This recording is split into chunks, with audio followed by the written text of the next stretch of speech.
আসসালামু আলাইকুম দর্শক, নতুন আরও একটি ভিডিওতে সবাইকে স্বাগতম জানাচ্ছি। তো কৃষি প্র্যাকটিক্যাল খাতা মূলত কিভাবে সারতে হয় অর্থাৎ কমপ্লিট করতে হয় সেটা আজকে আমি আপনাদেরকে দেখাবো। এটা কিন্তু সম্পূর্ণ কমপ্লিট একটা খাতা।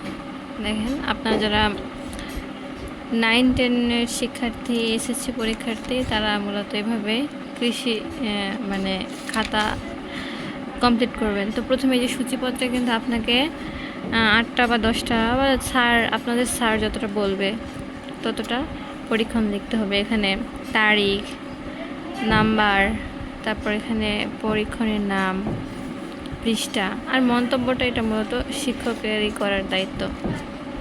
তাই যে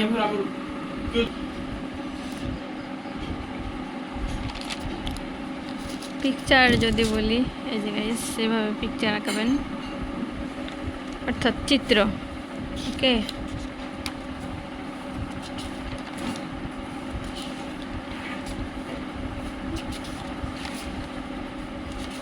আমি এটা পুরো কমপ্লিট করেছি।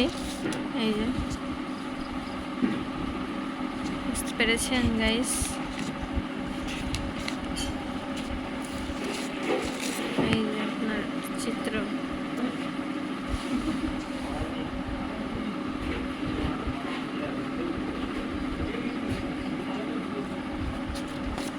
তো যাই হোক, আপনারা পরীক্ষণের নাম টাম সব এখানে দিবেন আর ভিতরে একের পর এক পর্যায়ক্রমে লিখবেন। আর সব থেকে যেটা মেইন কথা হয় সেটা হলো যে এত ভালো করে কিছুই লিখতে হয় না, এটা এতটা দেখে না।